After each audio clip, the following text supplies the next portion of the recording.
কোনো ভক্ত যদি মন থেকে আমাকে ভালোবাসে, কোনো ভক্ত যদি মন থেকে আমাকে ডাকে, আর তার সেই ডাক যদি আমার কানে একবার পৌঁছে যায়, যদি কোনোদিনও আমার ভক্ত আমাকে ভুলেও যায়, আমি সেই ভক্তকে কখনো ভুলি না।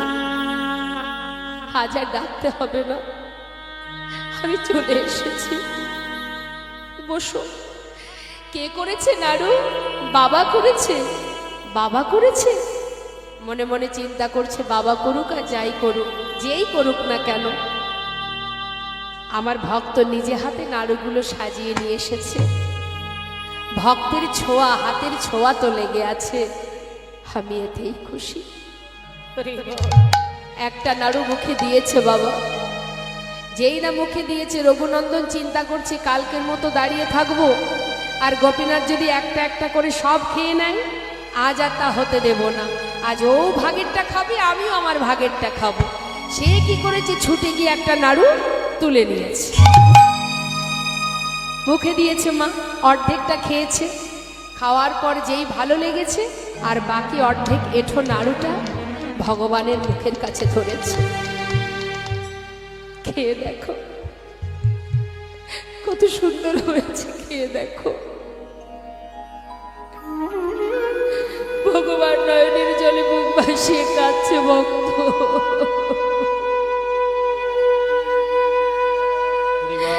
কেমন ভালোবাসা তোমার, কেমন ভালোবাসা, কত ভালোবাসো তুমি আমায়। নিজের উচ্ছিষ্ট, নিজের এঁঠো নাড়ু আজ আমার মুখে তুলে দিতে তোমার দ্বিধা হচ্ছে না। কেমন ভালোবাসা। গোপীনাথ, তুমি কাঁদছো? আমার এঁঠো নাড়ু দিয়েছি তাই? না, তাহলে কাঁদছো কেন? আচ্ছা ভক্ত, তোমার এঁঠো নাড়ু যদি তুমি আমাকে খাইয়ে দাও, তবে কি আমার এই প্রসাদের নাড়ুটা তোমাকে খাওয়াতে পারি? বেশ, তাহলে তুমি আমাকে খাও আর আমি তোমাকে খাওয়াই।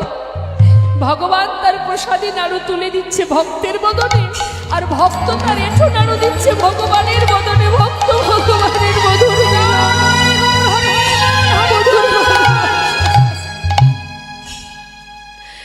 মন্দিরের পিছনে মুকুন্দ দাস কান পেতে আছে। কে, কার কণ্ঠ শোনা যায়? আমার পুত্র ছাড়া মন্দিরে আর কে এলো? দেখবার জন্য ছুটতে ছুটতে যেই না মন্দিরের দরজা খুলেছে, তার আগেই ভগবান অর্ধ নাড়ু হাতে করে বিগ্রহে মিলিত হয়ে গেছে। যার হাতে ছিল বাঁশি, তার হাতে অর্ধ নাড়ু দেখে ছুটে গিয়ে সন্তানকে বুকে জড়িয়ে ধরেছে রঘুনন্দন। আমায় ক্ষমা করে দে বাবা, আমায় ক্ষমা করে দে। আমি তোকে ভুল বুঝেছিলাম, আমি তোকে পরীক্ষা করতে গিয়েছি, কিন্তু এটুকু আমি বুঝিনি যে আমি যাকে বিগ্রহ রূপে ভালোবেসেছি, তুই তাকে নিজের জন ভেবে ভালোবেসেছিলি। তাই তো দেখা পেলি, কিন্তু আমার ভাগ্যে হলো না বাবা। কিন্তু আমার গর্ব, তুই যে আমার সন্তান, তুই তো তার দেখা পেলি বাবা। তোর মতো সন্তানকে পেয়ে আমি ধন্য বাবা, আমি ধন্য। এ জগতে যখন কারোর কিচ্ছু থাকে না, কোনো এক ব্যক্তির কথাই বলি, যদি তার কিচ্ছু না থাকে, তখন তার ভগবান ছাড়া আর কেউ থাকে না। যখন ভগবান তার একটু একটু করে একটার পর একটা মনোবাঞ্ছা পূর্ণ করতে থাকে, সকল কিছুর চিন্তা করতে গিয়ে, সকল কিছুর প্রতি দায় দায়িত্ব পালন করতে গিয়ে দিনন্তে ভগবানকে সেবা দেবার সময় আর হয়ে ওঠে না। এটা প্রত্যেকের ক্ষেত্রেই হয় মা, হ্যাঁ। কি করব, সংসারে এ কাজ ও কাজ সে কাজ, কখন দেব সেবা। বাড়ির ছোট ছোট ছেলে মেয়েদের বলা হয় একটু ভগবানের জল তুলসীটা দিয়ে দিস তো বাবা, আমার সময় নেই, আমি এক্ষুনি বেরোবো, একটু জল মিষ্টি দিয়ে দিস কেমন। নিজের দেওয়ার সময় হয় না। কেন হয় না? এখানে দৌড়াতে হবে, সেখানে যেতে হবে, ওটা করব সেটা করব, করব কখন ভগবানের। সেই জন্য তো মহাপ্রভু বললেন, জীবের না আছে পূজা অর্চনা কলিযুগে, না আছে ধ্যান তপস্যা, না আছে যাগযজ্ঞ, অন্তত পক্ষে হাতে কর্ম করো, মুখে তো হরিনাম মহামন্ত্র জপ করতে পারো। যেহেতু তোমাদের ঘরে সেবা দেওয়ার সময় নেই, যজ্ঞ করার সময় নেই, পূজা অর্চনা কলিযুগে কিচ্ছু নেই। কৃত্যযোধ্যায় অতি বিষ্ণুতে তাই যজ্জতে মক্ষ, দা পরিচর্যন কলো তদ্ধরি সংকীর্তন। হাতে করো কাজ, মুখে করো নাম, মহামন্ত্র জপ করো, জিহবার কর্ম জিহবা করুক, আন কথা পরনিন্দা পরচর্চা এগুলো না করে সংসারে আমি সব কাজ করব, মুখে মহামন্ত্র জপ করব, মনটা দিয়ে দেব ভগবানের চরণে। তাতে কি হবে? পার্শ্ববর্তী এলাকায় বাস করলে দেখবেন অনেক শত্রুতা হয়, এর কথা ওর কথা তার কথা, এসব চিন্তা ভাবনা মাথা থেকে উড়িয়ে দিয়ে নিজের সংসারে কাজ করো, মুখে হরিনাম করো। রাধারানী আয়ানের ঘরণী ছিলেন, শাশুড়ি ননদিনীর গঞ্জনা সয়েছেন, কর্ম করেছে, রন্ধন করেছে, কিন্তু তার মন সর্বদাই কোথায় থাকতো? গোবিন্দ চরণে। ঠিক তুমিও কর্ম করো, তোমার যা যা দায়িত্ব আছে পালন করো, মুখে তো তুমি হরিনাম মহামন্ত্র জপ করতেই পারো। অন্যান্য যুগে তো এ নিয়ম ছিল না। অন্যান্য যুগে ছিল যজ্ঞ করতে হবে, ধ্যান করতে হবে, তার বাবা অনেক দিন আগে থেকেই তার পরিকল্পনা করতে হতো। কিন্তু কলিযুগে কোনো নিয়ম আছে না, যেখানে থাকবে অপবিত্র পবিত্র বা সর্বাবস্থাঙ্গত বিবা যশ্বরে পুণ্ডরিকাক্ষ সবার জভ্যন্তর সূচি। সূচি অসুচি পবিত্র অপবিত্র যেখানে থাকো যেমন থাকো কোনো ব্যাপার নেই, মুখে হরিনাম জপ করো। যখনই হরিকে স্মরণ করবে সঙ্গে সঙ্গে সেই মুহূর্তেই তোমার ভিতর বাহির পবিত্র হয়ে যাবে। সেই জন্যই দিয়েছে মা, এই কারণেই দিয়েছে যে হরিনাম করো, নাম ছাড়া গতি নেই। তুলুন দেখি সবাই মিলে একবার দুহাত। কষ্ট হচ্ছে না তো? তুলুন, সবাই হাত তুলুন। সবাই মিলে আমরা একটু গাইব কেমন? ছলা ছলা নয়নে হাসি মাখা বদনে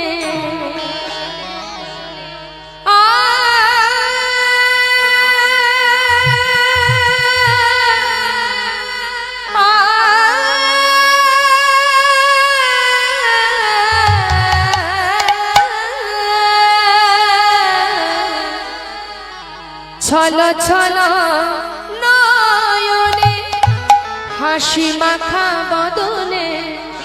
ভগবানের নাম করতে গেলে তার কেমন ভাব হবে সেটাই বর্ণনা দিচ্ছে।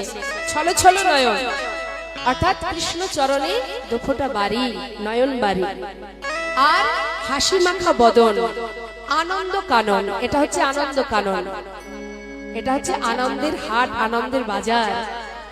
আনন্দ কাননে সবাই ভ্রময়নিবা। হাত তুলে একসঙ্গে একবার হরি বলো, হরি বলো, হরি রে আমার। হরি বলো, হরি বলো, হরি রে আমার। হরি বলো, হরি বলো, হরি রে আমার। হরি বল।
1 বছর পর অপেক্ষা, তাই তো প্রতি বছরই হয়তো এখানে হয়, এখানে হরিনাম প্রতি বছর হয়, ছোট করে হয়, বেশ।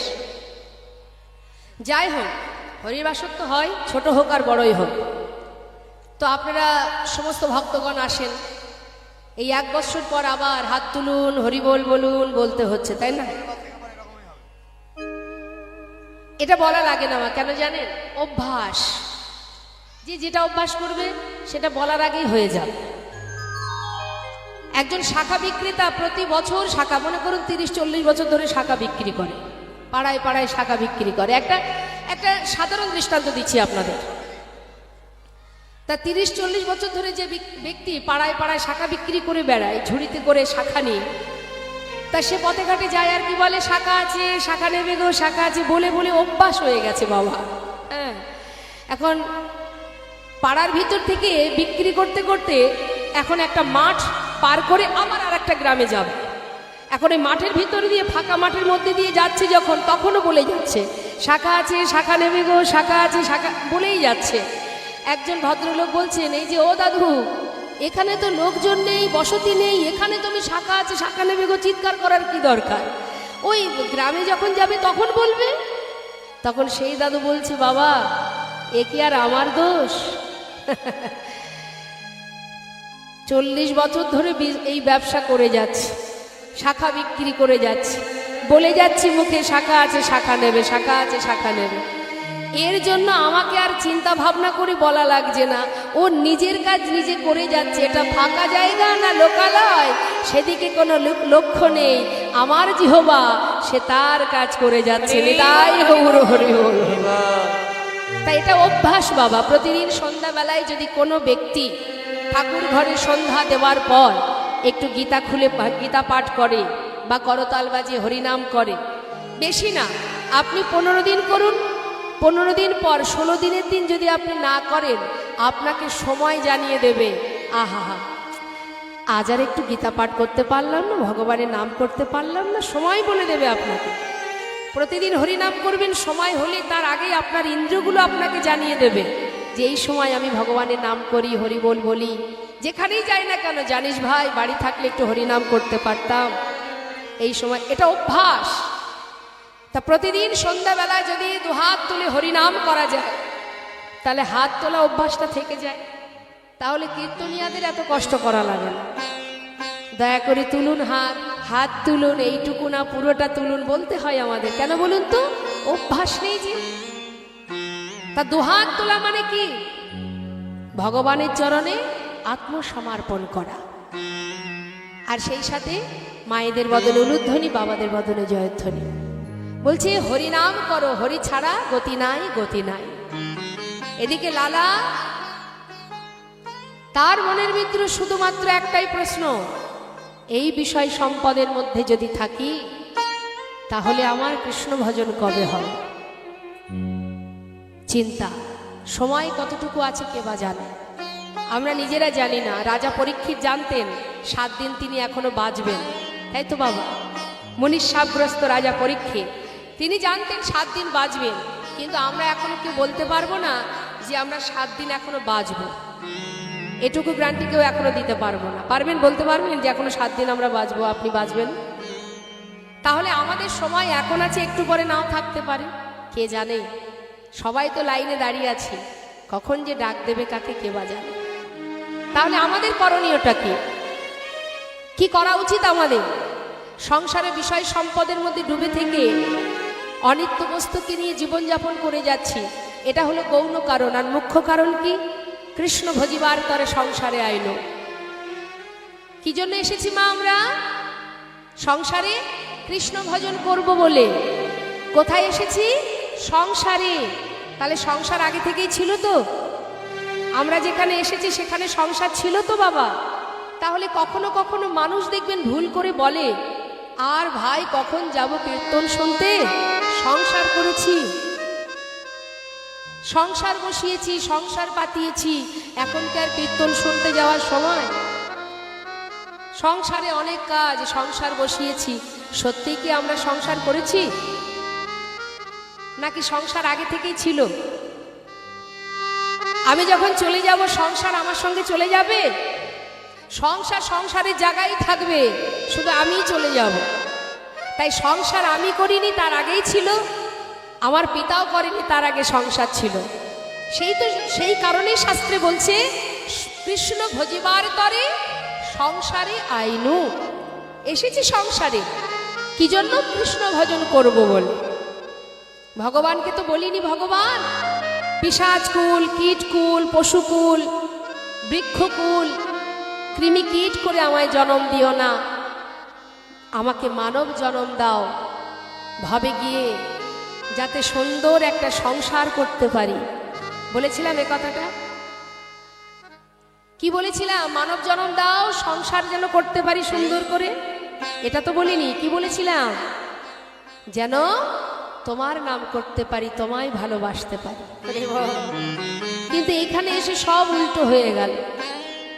মায়ামোহে এমনভাবে আকৃষ্ট হলাম, ভগবানের সেবা পড়ে থাক, এখন মায়ার সেবা করে যাচ্ছি আমরা সবাই। সারাদিন মায়ার সেবায় ব্যস্ত আমরা। নিজে কখন একটু কর্ম করব, ভগবানের নাম করব, সে সময় খুঁজে পাচ্ছি না। তাই বৈষ্ণব মহাজন বলছেন সময় করিয়া পথটি ধরিয়া যেবা চলে দ্রুতগতি। সময় থাকতে জানো তোমার হাতে কতটুকু সময় আছে তুমি জানো না। যতক্ষণ দেহে প্রাণ আছে একবার নাম করো। তাই লালা মনে মনে চিন্তা করছে, কে জানে আমার হাতে কতটুকু সময়, কি হবে আমার উপায়। চিন্তা করছে মা, কিন্তু তার সাথে সাথে জমিদারি রক্ষা তো করতেই হচ্ছে, জমিদারির সমস্ত দায় দায়িত্ব পালন করতে হচ্ছে। এখন খাজনা আদায়ের জন্য তাকে যেতে হচ্ছে গোটা রাজ্য পরিদর্শনে, আর প্রজাবর্গকে দর্শন করবে, খাজনা আদায় করবে, পালকি চেপে যাত্রা করেছে লালা। জমিদার কৃষ্ণচন্দ্র পালকি চেপে খাজনা আদায় করতে করতে সারাদিন চলে গেল। বেলি অবসান কাল, কোন সময়টা মা? বেলি অবসান, যেটাকে বলা হয় গোধূলি সময়, হ্যাঁ গোধূলি বেলা, এটাকে বলা হয় বেলি অবসান কাল। মানে না দিনের আলো শেষ আর সন্ধ্যা আগত, ঠিক সেই সময় লালা ফিরছে, পালকি চেপে ফিরছে লালা। আর এদিকে ধোপার মেয়ে, মানে যারা কাপড় কাচে তাদের কি বলা হয়? ধোপা বা রজক। এই ধোপার মেয়ে চিৎকার করে তার বাবাকে বলছে, আগেকার সময় তো এত ডিটারজেন্ট পাউডার ছিল না কাপড় কাচার জন্য। আগেকার সময় নিয়ম ছিল কলার পাতা, শুকনো কলার পাতাকে বলা হয় বাসনা। সেই বাসনাকে পুড়িয়ে যদি খার তৈরি হতো, সেই খার দিয়ে, মানে সেই ছাই দিয়ে কাপড় পরিষ্কার করা হতো। ধোপারা ওটাই করত। তা রজককন্যা মানে ধোপার মেয়ে ডাকছে বাবাকে, বাবু গো, বাবু গো,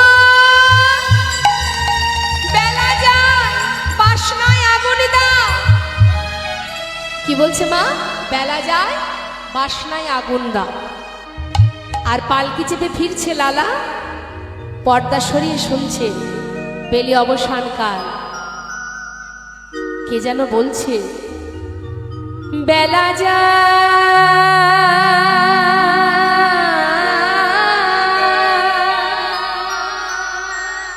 আমাদের প্রত্যেকের জীবনে এই সময় আসবে, কখন দিনের আলো শেষ হয়ে যাবে, সন্ধ্যা ঘনিয়ে আসবে, জীবন বেলা বয়ে যাবে যাবে।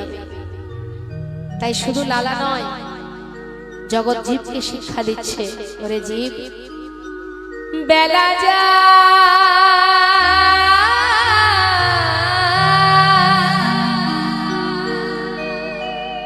বেলা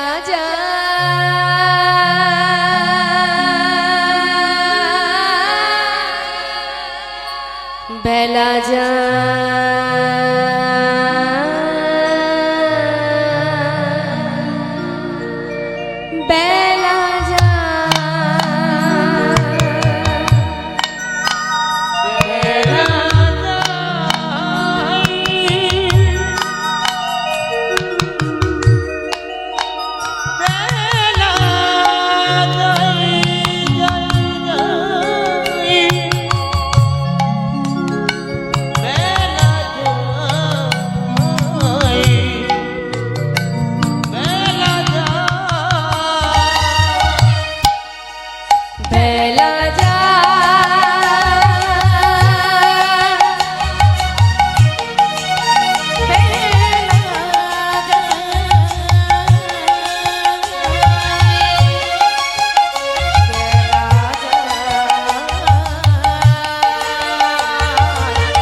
তো সময় না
বেয়ারা, পালকি থামাও। আমাকে যেন কি কি বলছে। বেয়ারা যেই পালকি থামিয়েছে, পালকি থেকে নেমে সেই রজকন্যার কাছে গিয়ে দাঁড়িয়েছে। মা, তুই কি বললি আরেকবার বল।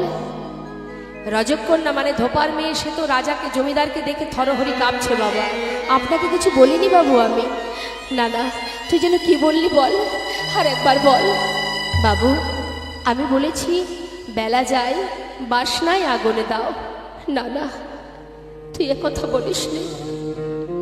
তুই যেন বারবার আমাকে বললি বাবু গো, বেলা যায়, বাসনা নয়, বাসনায় আগুনে দাও, বাসনায় আগুনে দাও। আমি যেন বারবার শুনলাম বাবু গো, বাসনায় আগুনে দাও। মানে আজ তুই আমার চোখ খুলে দিলি। সত্যি তো বেলা যায় আমার, আর তো বেশি সময় নেই আমার।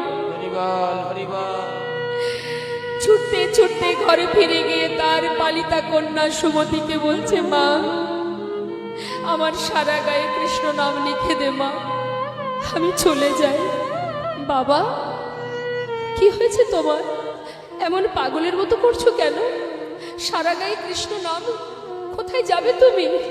মা, সারা জীবন তো অনেক কিছু করলাম বল।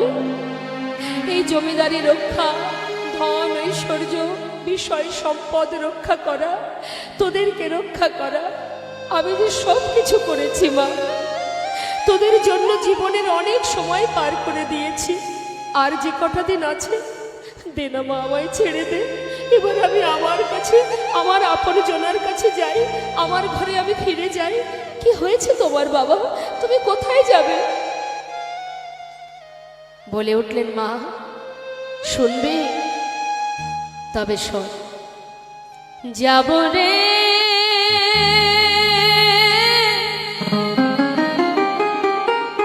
যাব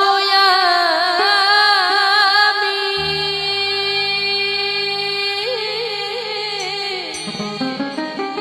কৃষ্ণ ভজনে যাব আমি, মধুর বৃন্দাবনে।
সারা গায়ে কৃষ্ণ নাম লিখে জীবনের সমস্ত সুখকে তুচ্ছ করে সব কিছু পরিত্যাগ করে পরনে একটা ছিন্ন বসন পরিধান করে চললেন এবার জমিদার কৃষ্ণচন্দ্র। মুখে কৃষ্ণ নাম, কৃষ্ণ কৃষ্ণ কৃষ্ণ কৃষ্ণ গাইতে গাইতে যাচ্ছে বাবা মুর্শিদাবাদ ছেড়ে শ্রীধাম বৃন্দাবন। তাহলে মা, আমরা ভগবানকে ভালোবাসি কেন? ভগবানকে বাড়িতে আনি কেন? সেবা দিই কেন? যারা দেখবেন পড়াশোনা করে বা গান বাজনা করে, তাদের বাড়িতে সরস্বতী মাকে এনে পূজা করা হয়, তাই না? এর পিছনে কিন্তু উদ্দেশ্য আছে। মা যদি আশীর্বাদ করেন, বিদ্যা বুদ্ধিতে যদি আমার সন্তান ভালো হয়, আগামীতে ছেলে আমার বা মেয়ে আমার চাকরি বাকরি করবে, আমরা সুখে থাকব। যেখানে কলকারখানা আছে, যেখানে গাড়ি ঘোড়া আছে, সেখানে বিশ্বকর্মা ঠাকুরকে এনে পূজা করা হয়, তাই তো? তাহলে সব কিছুর পিছনে একটা উদ্দেশ্য থাকে, উদ্দেশ্য নিয়ে ভগবানকে ভালোবাসা হয়। তা সেই উদ্দেশ্যটা কি? সেই উদ্দেশ্যটা হচ্ছে নিজেদের সুখ কামনা করা। কিন্তু আজকে সমস্ত সুখকে তুচ্ছ করে দিয়ে লালা চললেন গোবিন্দ চরণ পাওয়ার আশায়, ছিন্ন বসন পরিধান করে মুখে কৃষ্ণ নাম গাইতে গাইতে নামকে সম্বল করে। এই হচ্ছে ভক্তের লক্ষণ। কখনো সুখ কামনা করতে নেই মা। হে ভগবান সুখ দাও, সুখ দাও। আচ্ছা বলুন তো, সুখেই কি শান্তি? জীবের একটা স্বভাব আছে। জীবের স্বভাব কি? যেটা আছে তার কাছে সে সেটাতে খুশি হয় না, যেটা তার কাছে নেই সেটা পাওয়ার জন্য তারা সবাই ছুটে যায়। এটা দেখবেন জীবের স্বভাব। যেটা নেই সেই দিকে ছুটবে, যেটা আছে তাতে খুশি হবে না। তা আমরা যে সুখ কামনা করি, সদা সর্বদাই ভগবানের কাছে সুখ কামনা করি, সুখেই তো শান্তি নয় মা। সুখের মধ্যে সুখ শান্তি পাওয়া যায় না। একটা প্রমাণ দিই আপনাদের। একটা সেবার থালার মধ্যে কি কি থাকে? যে থালাতে আমরা সেবা করি সেই থালাতে কি কি থাকে? অন্ন থাকে, থাকে তো? আর কি থাকে? ভাজা থাকে, রসা থাকে, ডাল থাকে, চাটনি থাকে, মিষ্টি থাকে, সব রকম থাকে তো। তার মানে টক ঝাল মিষ্টি নোনতা সব কিছু থাকে এক থালাতে। এখন মনে করুন এই থালার মধ্যে যা সাজানো আছে এর মধ্যে আপনার কাছে বেশ চাটনিটা আপনার প্রিয়, তাহলে চাটনি, আচ্ছা ঠিক আছে আপনার চাটনি প্রিয়, তাহলে 3 বেলায় আর কিছু খেতে দেব না, থালা ভরে শুধু চাটনি দেব, খুশি হবেন? কি গো মা, খুশি হবে কেউ? কিচ্ছু দেব না। আপনার চাটনি ভালো লাগে, আপনি তো চাটনিতে খুশি, আপনার চাটনি প্রিয়, তাহলে সব ফেলে দেব, সব বাদ দিয়ে দেব, দিয়ে থালা ভরে চাটনি দেব আপনাকে। আপনি সারাদিন ধরে চাটনি খাবেন, ভালো লাগবে না? কখন ভালো লাগবে চাটনিটা? তার সঙ্গে আনুষঙ্গিক আর যারা ছিল, অর্থাৎ তিতো থাকবে, ঝাল থাকবে, নোনতা থাকবে, সব কিছু থাকবে, অবশেষে চাটনিটা, তবেই তো ভালো লাগবে। তাই গৌর হরি হরি হরি। ঠিক আমাদের জীবনটাও তাই। শুধু সুখেই শান্তি নয়, এর মধ্যে দুঃখ থাকবে, কষ্ট থাকবে, চাওয়া থাকবে, হারানো থাকবে, কান্না থাকবে, হাসি থাকবে, উঁচু থাকবে, নিচু থাকবে, তবেই তো পরিপূর্ণ জীবন, তবেই তো শান্তি, তবেই তো সুখ। হ্যাঁ, এখন সুখ আছে, দরজার বাইরে দুঃখ দাঁড়িয়ে থাকবে। আপনি যদি সুখে পাগল হয়ে যান, পরে যখন দুঃখ ঢুকবে আর সহ্য করতে পারবেন না। তাই সুখ এলে বেশি আনন্দ করারও দরকার নেই, আর দুঃখ এলে বেশি ভেঙে পড়ারও দরকার নেই। কারণ সুখ দুঃখ দুই ভাই, এরা প্রত্যেকটা মুহূর্ত আসা যাওয়া করবে। সময় হলে সুখও চলে যাবে, সময় হলে দুঃখও চলে যাবে। কেউ সব সময় থাকে না, কারোর জীবনে শুধু সুখ থাকে না, কারোর জীবনে শুধু দুঃখ থাকে না। নিতাই গৌর হরি বল হরি বল। তাই আজ আমরা গাইব, যাচ্ছে লালা, গাইতে গাইতে যাচ্ছে। মহাজন বলছে, দেখো দেখো আজ পরম ভক্ত গোবিন্দ চরণ পাওয়ার জন্য ছুটছে।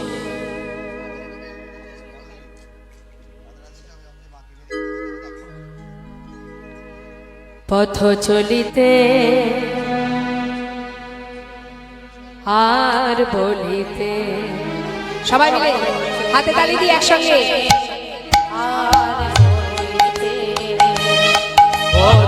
চলিতে আর বলিতে,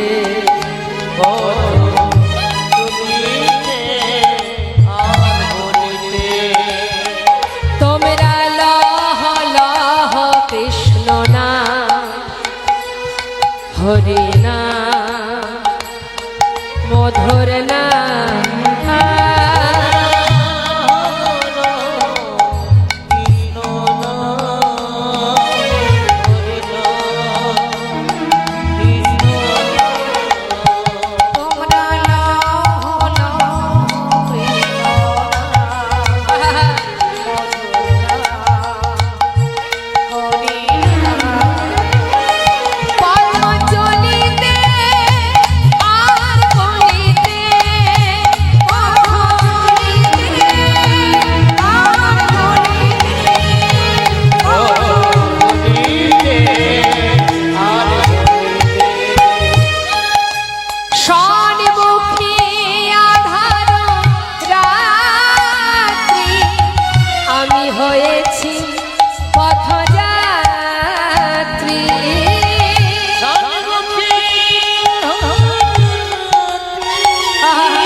চলিতে রাধা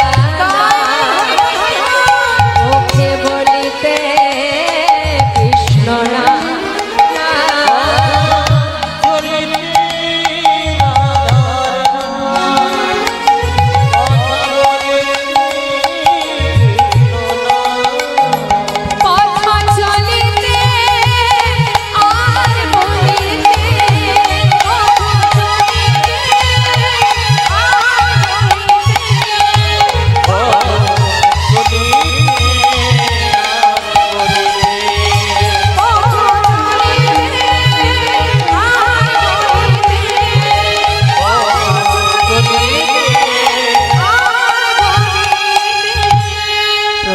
নিঃশ্বাসে প্রতি বিশ্বাসে প্রতি অস্থিতে প্রতি যন্ত্রিতে, নিঃশ্বাসে প্রতি বিশ্বাসে প্রতি অস্থিতে প্রতি যন্ত্রিতে, লহ লহ তারি নাম, মধুর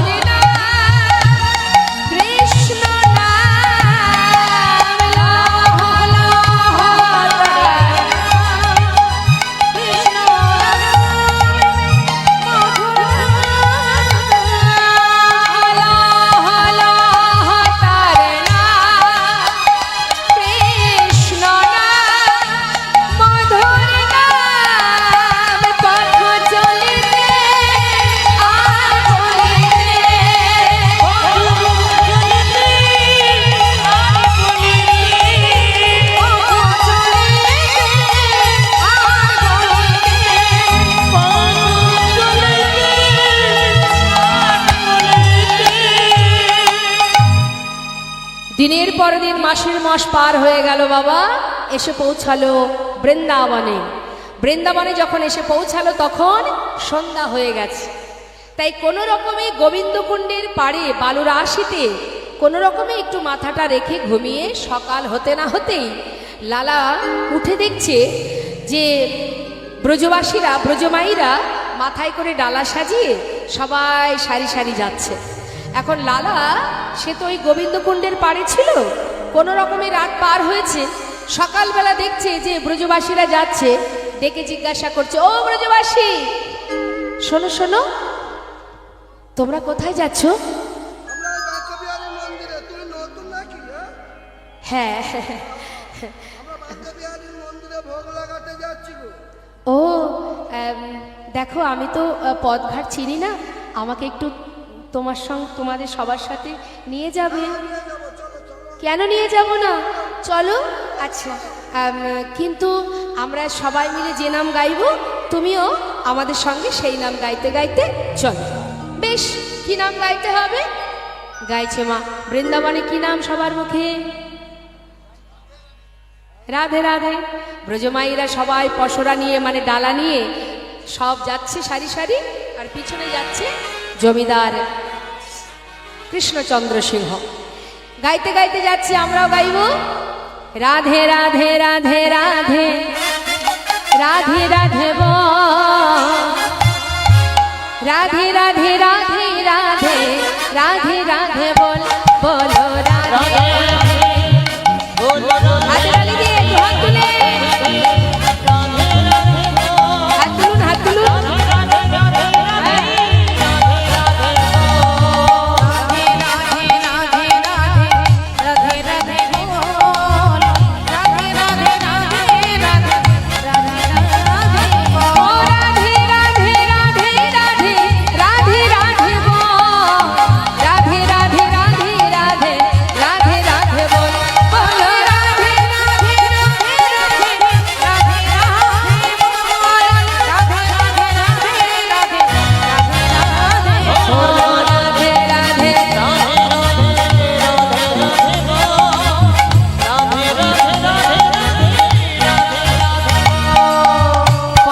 যাচ্ছে মা, পিছনে কে যাচ্ছে? জমিদার কৃষ্ণচন্দ্র, তিনি যাচ্ছেন পিছন পিছন, আর গাইছেন কি? কৃষ্ণ কৃষ্ণ কৃষ্ণ কৃষ্ণ কৃষ্ণ কৃষ্ণ কৃষ্ণ কৃষ্ণ বল কৃষ্ণ কৃষ্ণ কৃষ্ণ কৃষ্ণ। কি গাইছো? রিপিটটা হবে না। কি করছোটা কি? এ নাম এখানে চলে না। মানে তোমরা তো রাধা নাম গাইছো, তোমরা রাধা নাম করছো আর আমি কৃষ্ণ নাম করছি, দুজনের নামে হবে না? বলছে না না, এখানে কৃষ্ণ নাম চলে না, এখানে সবাই রাধা নাম গাই, তোমাকে রাধা নাম গাইতে হবে। লালাবাবু বলছে তাহলে এক কাজ করি, তোমাদের কথাও থাক আমার কথাও থাক, দুয়ে মিলে একসঙ্গে রাধে কৃষ্ণ রাধে কৃষ্ণ রাধে কৃষ্ণ রাধে কৃষ্ণ রাধে কৃষ্ণ রাধে কৃষ্ণ বল বল।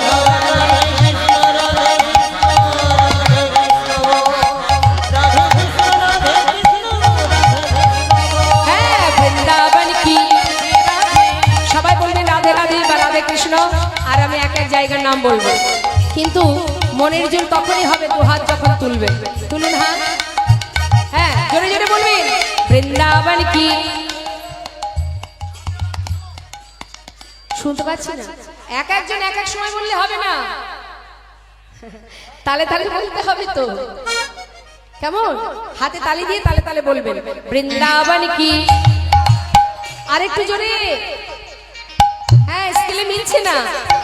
বৃন্দাবন কি, যমুনা মাই কি, রাধা কুণ্ড কি, শ্যাম কুণ্ড কি, গোবিন্দ কুণ্ড কি, বিলাস বন কি, মধুবন কি, মৃধুবন কি, কেশিঘাট কি, বংশীবন কি, মোহনবন কি, মাধবীবন কি, লৌহবন কি, কমরবন কি, কমলবন কি, ভন্ডিবন কি, आगे पीछे दाहिने बाएं बोल बोल में ऊपर नीचे बोलो राधे राधे राधे राधे राधे राधे वो राधे राधे राधे राधे राधे बोल राधे राधे राधे राधे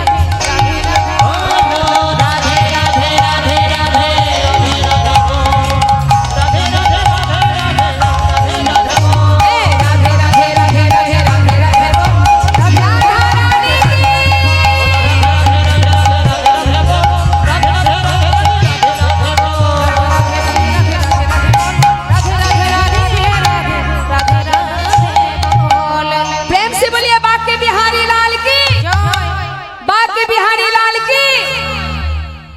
কোথায় এলাম তাহলে?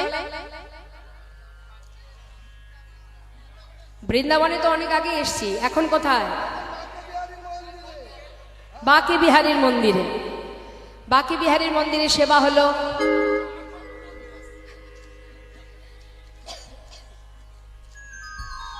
সে তো অবশ্যই। তো বাঁকে বিহারীর মন্দিরে বাঁকে বিহারীর সেবা হলো। সেবার পর লালা নতুন অতিথি বৃন্দাবনে, ব্রজমাইরা ভালো ভালো প্রসাদ দিয়েছে।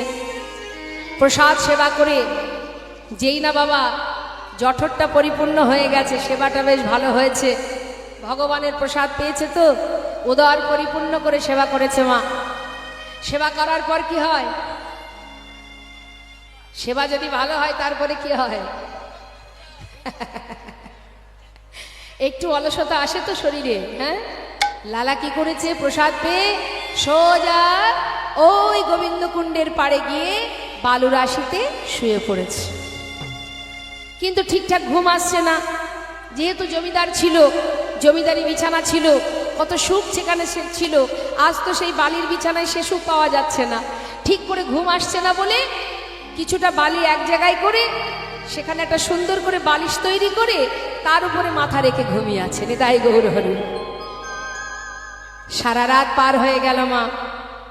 সকালবেলা ঘুম থেকে উঠলেন, চোখ খুলে দেখছে সামনে এক বাবাজি দাঁড়িয়ে আছে।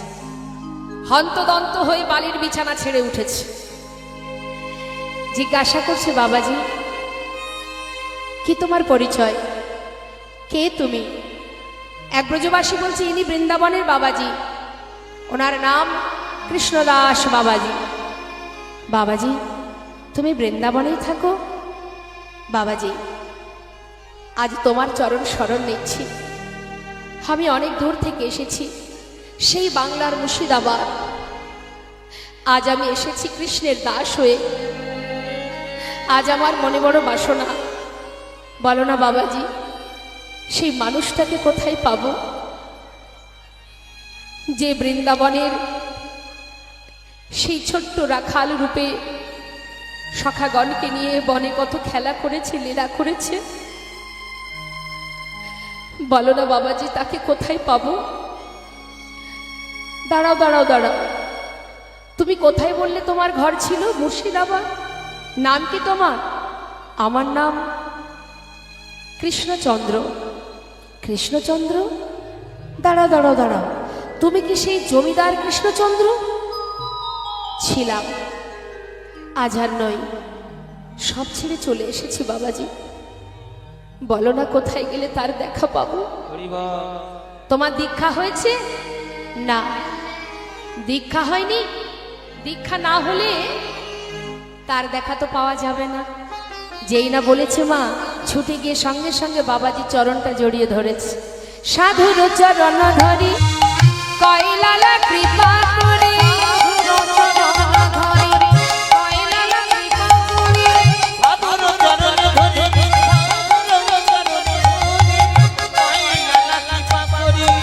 অধমেরে কর এই ভিক্ষা,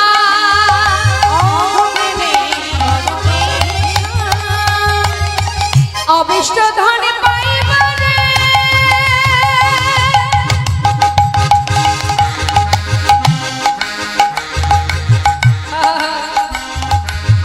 অবিষ্ট ধনে পাইবারে ঘর ছেড়ে এসেছি ঘরে।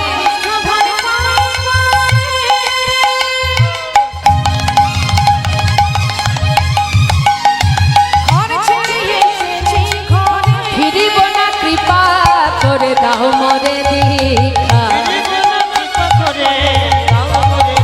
আমি ঘর ছেড়ে এসেছি ঘরে, আমি ঘর ছেড়ে এসেছি ঘরে। ওই অবিষ্ট ধন পাইবারে ঘর ছেড়ে এসেছি ঘরে।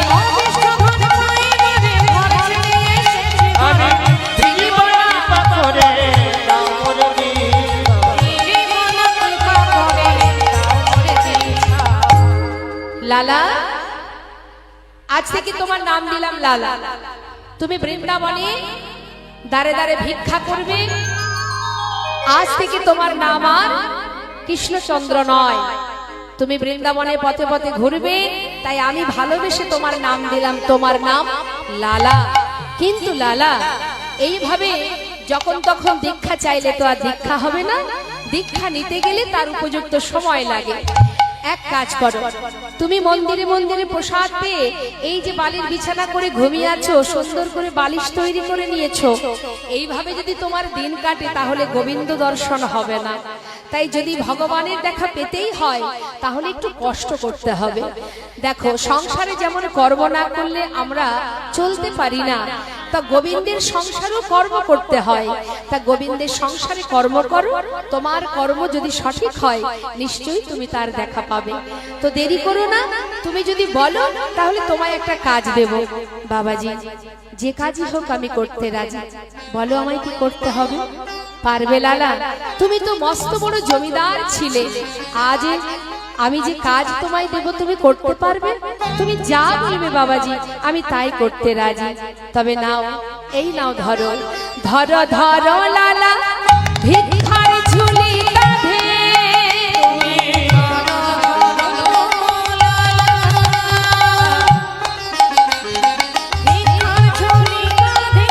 ঘুরে এসো দ্বারে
যেহেতু জমিদার ছিল, নিজে হাতে অনেক কিছু দান ধ্যান করেছে।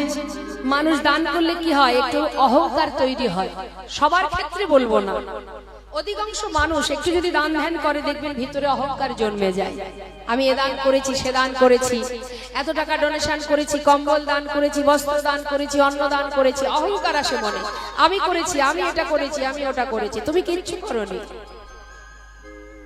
তুমি কিছুই করোনি, তোমার হাত দিয়ে ভগবান করাচ্ছেন, তুমি করছো। এটা তোমার সুকৃতি ভালো ছিল, তাই প্রভুর কৃপায় আজ তুমি এই কর্ম করতে পারছো, তাই তো। কিন্তু যদি তোমার ভিতরে অহংকার এসে যায়, তিনি যেমন দিতেও জানেন আবার সব কেড়েও নিতে জানেন। কখন কেড়ে নেবে কে জানে, আজ যে রাজা কাল সে ভিখারি। তাই অহংকার খুব খারাপ জিনিস। অহংকার করলে মা কিছুই থাকে না, সব ধ্বংস হয়ে যায়, সব শেষ হয়ে যায়।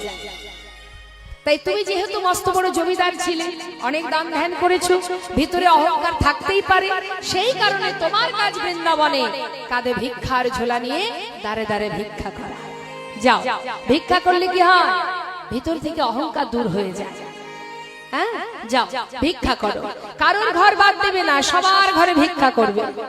বেশ, লালা কিন্তু সবার দ্বারে ভিক্ষা করে মা, প্রতিদিন ভিক্ষা করে। একদিন ভিক্ষা করতে করতে পথের মাঝে দেখা হয়ে গেল। দেখুন ভগবানের কি পরীক্ষা, সে কিন্তু পদে পদে পরীক্ষা করে বাবা, কেউ বুঝতে পারে কেউ পারে না। তার স্ত্রী, তার পুত্র, তার কন্যা বৃন্দাবনে এসেছে তার স্বামীকে বা বাবাকে দেখার জন্য। এসে দেখছে লালার কাঁধে, কৃষ্ণচন্দ্রের কাঁধে ভিক্ষার ঝোলা। কাত্যায়নী দেখে কাঁদছে, স্বামী আমি কি দেখছি তোমার, যে এত বড় জমিদার, যার এত ধন ঐশ্বর্য, যে এত ধন সম্পদের মালিক, যার এত সুখ, আজ সমস্ত সুখকে তুচ্ছ করে একটা ভিক্ষার ঝুলি নিয়ে পাগলের বেশ। স্বামী তুমি ঘরে ফিরে চলো, স্বামী ঘরে ফিরে চলো। কাত্যায়নী আমি তো আর কোথাও যাব না, আমি তো আমার ঘরেই চলে এসেছি, শুধু আপন জনার দর্শন পাওয়ার অপেক্ষা। আমি আমার বাড়ি চলে এসেছি, আমি আর কোথাও যাব না, তোমরা যেখান থেকে এসেছো সেখানে চলে যাও। নারায়ণ বলছে, বাবা তুমি যদি ফিরে না যাও তাহলে এখানে তোমার থাকার জায়গা করে দেব, একটা জায়গা করে দি। বেশ, তুই যদি করে দিস আমি আর কোনো বাধা দেব না, ওই অর্থে আমি আর হাত দেব না। একটা মন্দির নির্মাণ করলেন বাবা, যেটা আজও বর্তমান। আপনারা হয়তো বৃন্দাবনে গিয়ে দেখেছেন, রাধা কুণ্ডের পাশেই লালা বাবুর মন্দির, যাবেন দর্শন করে আসবেন। আজও বর্তমান লালার মন্দির সেখানে আছে। সেখানে একটি বিগ্রহ স্থাপন করলেন যার নাম কৃষ্ণচন্দ্রমা। সেই বিগ্রহ সেবা দেওয়ার জন্য এক পুরোহিত রাখা হয়েছে, কারণ লালার দীক্ষা হয়নি, সে কি করে ভগবানের সেবা দেবে। তাই এক পূজারী রেখেছে, সেই পূজারী প্রতিদিন ভোগ দেয় আর লালা দাঁড়ে দাঁড়ে ভিক্ষা করে। আর এটাই তার মনে দুঃখ যে কি এমন অপরাধ আমার, আমি কেন নিজে হাতে প্রভুর সেবা দিতে পারি না, আমার অপরাধটা কি। প্রতিদিন যখন ভগবানের আরতি হয় দরজার বাইরে ওই আরতি দর্শন করে আর বসে বসে কাঁদে, হে দয়াময় আমি কি তোমায় সেবা দিতে পারবো না, নিজে হাতে তোমাকে খাওয়াতে পারবো না, আমার অপরাধ কি, আমি কেন তোমাকে সেবা দিতে পারি না, কেন আমার দীক্ষা হলো না। মনে বড় দুঃখ তার, প্রতিদিন কাঁদে বাবা। হঠাৎ পূজারীকে বলছে, পূজারী আজ আর আমার ভিক্ষা করতে ভালো লাগছে না, আমি একটু ভজন করব, ওই যে গুহা আছে গুহার মধ্যে বসে বসে ভজন গাইব, তুমি মন্দিরে ভোগ নিবেদন করে আমাকে একটু প্রসাদ দিয়ে এসো, কেমন? বেশ। লালা সেদিন কিন্তু আর ভিক্ষায় যায়নি বাবা, গুহার মধ্যে গিয়ে ভজনে বসেছে। আর এদিকে পূজারীকে বলে গেছে তুমি মন্দিরে ভোগ নিবেদন করে প্রসাদ দিয়ে আসবে। গুহার মধ্যে বসে বসে ভজন গাইছে। যখন ভজন গাইছে আর মনে মনে প্রতিজ্ঞা করছে যে এই রইলাম বসে গুহার মধ্যে, এই গুহা থেকে আমি আর কোথাও যাব না, শুনেছি নাকি তোমাকে ডাকি তুমি ভক্তের ডাকে সাড়া দাও, যদি তুমি সত্যি ডাকে সাড়া দিয়ে থাকো আজ এই গুহার মধ্যে